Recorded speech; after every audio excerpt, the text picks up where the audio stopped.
La trigonométrie. Ah, rien que le mot peut faire un peu peur, n'est-ce pas? On a tous des souvenirs de cours de maths plus ou moins compliqués. Mais oublions tout ça. Aujourd'hui, on va voir la trigo pour ce qu'elle est vraiment. Une boîte à outils géniale, super puissante, inventée il y a des siècles pour une raison très simple, mesurer le monde qui nous entoure. Et pour bien comprendre, commençons par un petit défi, une énigme très concrète. Imaginez un arbre immense. Comment on fait pour connaître sa hauteur exacte, sans sortir un mètre ruban de 50 mètres, ni tenter des acrobaties dangereuses? Ça semble impossible, non? Eh bien, c'est exactement le genre de problème que la trigonométrie adore résoudre. Alors, voilà notre plan de match. On va partir de ce défi. Ensuite, on va décortiquer notre outil secret, le triangle. Puis, on va apprendre le fameux code SOHCATA rimant pour le maîtriser. Après ça, on passera à l'action, calculer un côté, trouver un angle. Et enfin, on verra que tout ça, ça sert tous les jours. C'est parti. Le cœur du problème, il est là. Plein de choses dans notre monde sont tout simplement trop grandes, trop lointaines ou inaccessibles. Pensez à la hauteur d'une montagne, à la largeur d'une rivière ou même à la distance des planètes. On ne peut pas juste tendre un mètre.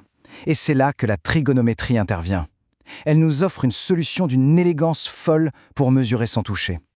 Et pour accomplir cette mission, on a un héros. Le voici, le triangle rectangle. Pourquoi lui? Parce qu'il est incroyablement stable, prévisible et qu'en fait, il est caché partout. Dans l'architecture, la navigation, l'astronomie, c'est la clé de tout. Mais avant de l'utiliser, il faut apprendre à le connaître. C'est comme un nouvel ami, il faut savoir comment s'appellent ses différentes parties. C'est l'étape numéro 1, indispensable. On commence par le plus facile à repérer, la star du triangle, l'hypoténuse. C'est simple, c'est toujours le côté le plus long. Et c'est celui qui est juste en face de l'angle droit, l'angle de 90 degrés. Une fois qu'on a trouvé l'angle droit, hop, on sait que le côté en face, c'est l'hypoténuse. Impossible de se tromper. Ensuite, on a le côté opposé. Et là, attention, petite subtilité. Son nom dépend de l'angle depuis lequel on regarde. Si on se place sur un des deux autres angles, l'angle aigu, eh bien le côté opposé, c'est celui qui est juste en face, de l'autre côté du triangle, sans le toucher. Tout est une question de point de vue. Et pour finir, le troisième larron, le côté adjacent. Adjacent, ça veut dire à côté. C'est donc le côté qui touche l'angle qui nous intéresse, mais qui n'est pas l'hypoténuse. Et voilà, c'est tout. Hypoténuse, opposé, adjacent. C'est le vocabulaire de base. Une fois qu'on maîtrise ces trois mots, on est prêt à parler le langage des triangles. Bon, maintenant qu'on a le vocabulaire, passons au cœur du réacteur, à la formule magique. Il existe une relation mathématique incroyable entre les angles d'un triangle rectangle et la longueur de ses côtés. Et pour s'en souvenir, il y a ce code secret, ce moyen mnémotechnique un peu bizarre, SOHCATA. Alors, qu'est-ce qu'il veut dire ce code? En fait, il décompose tout. SOH, c'est pour sinus égale opposé sur hypoténuse. CAH, c'est pour cosinus égale adjacent sur hypoténuse. Et enfin, TOA, c'est pour tangente égale opposé sur adjacent. C'est ça. Ces trois petites formules sont la clé universelle qui ouvre toutes les serrures des triangles rectangles. Ok, assez de théorie, place à l'action. On va voir la première application pratique, comment on utilise ce super code pour trouver la longueur d'un côté que l'on ne connaît pas quand on a juste un angle et la longueur d'un autre côté. C'est notre première mission. Et pour ça, il y a une recette, une sorte de checklist qui marche à tous les coups. Premièrement, on fait le point. Qu'est-ce qu'on connaît et qu'est-ce qu'on cherche? Deuxièmement, on choisit la bonne partie de notre code, SOH, CAH ou TOA, celle qui fait le lien entre ce qu'on a et ce qu'on veut.